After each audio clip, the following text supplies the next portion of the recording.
Let's make an Age of Rumquarius.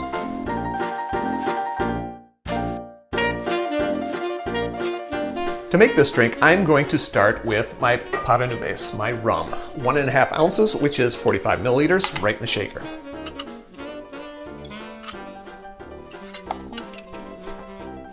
Three-quarter ounces of passion fruit syrup. 3/4 ounces is 22.5 milliliters.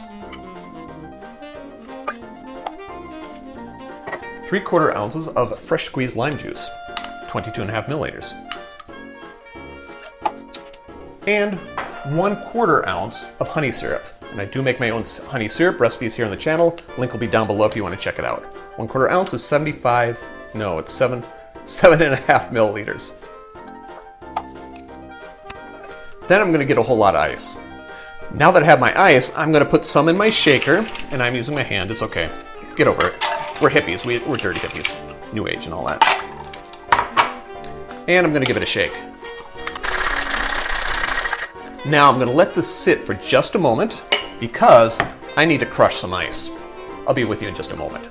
Now that my ice is crushed, I'm going to fill the glass about 3/4 of the way. And this is a Collins glass. That's a little bit more than 3/4, but you'll forgive me. I hope you'll forgive me. Anyway, I'm going to now strain this into the glass. Collins glass, lowball, pint, whatever you want to use. And because I'm using crushed ice, it will trickle down slowly. Now I'm going to top this off with some more ice. Crushed ice, that is. And 1/2 ounce Campari float. 1/2 ounce is 15 milliliters. And note that sometimes I get my proportions wrong. There it is.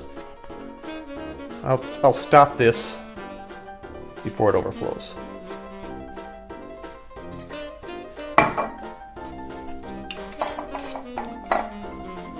And by proportions, I mean ice versus liquid. Sometimes this overflows. And this is going to be a float, so I'm going to pour it gently. And my wife describes this as a beautiful cocktail. Yeah, see, that's right to the lip there. So I'm going to stop there. Mint for garnish, give it a whack. Tuck it in. Add a straw. And there you have it. An Age of Rumquarius. Drink with good spirits.